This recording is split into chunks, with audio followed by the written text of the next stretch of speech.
شہزادی کونین be be Fatima الزہرا سلام اللہ علیہا کے بے شمار القابات ہیں، اور سب اپنی جگہ بہت مقبول القابات ہیں اور بہت ہی فضیلت والے ہیں۔ آج جس کا عنوان میں نے منتخب کیا ہے وہ بہت مشہور و معروف لقب ہے ام ابیہا، اپنے باپ کی ماں۔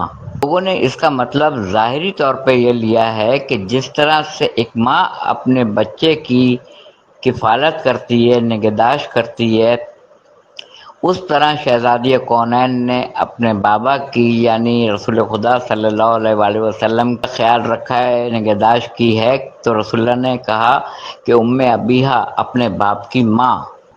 ایسی بات بالکل بھی نہیں تھی۔ رسول خدا صلی اللہ علیہ وسلم جانتے تھے کہ ان کا جب وصال ہو جائے گا، وہ دنیا سے پردہ فرما جائیں گے، چلے جائیں گے، تو یہی مدینے کے لوگ ہوں گے جو در کے اوپر لکڑیاں لے کے آئیں گے اور در کو آگ لگا دیں گے۔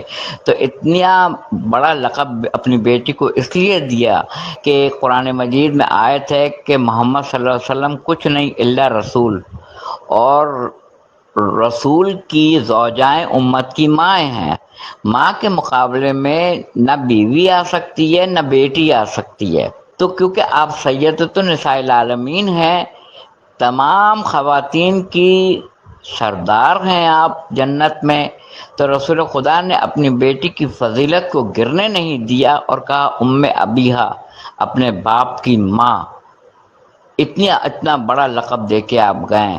اب دنیا میں قیامت تک جتنی بھی رسول کی ازواج ہوں گی اور جتنی بھی اور خواتین ہوں گی، وہ شہزادی کے مقابلے پہ نہیں آ سکیں گی، کیونکہ زوجہ کبھی بھی ماں کے مقابلے میں نہیں آ سکتی۔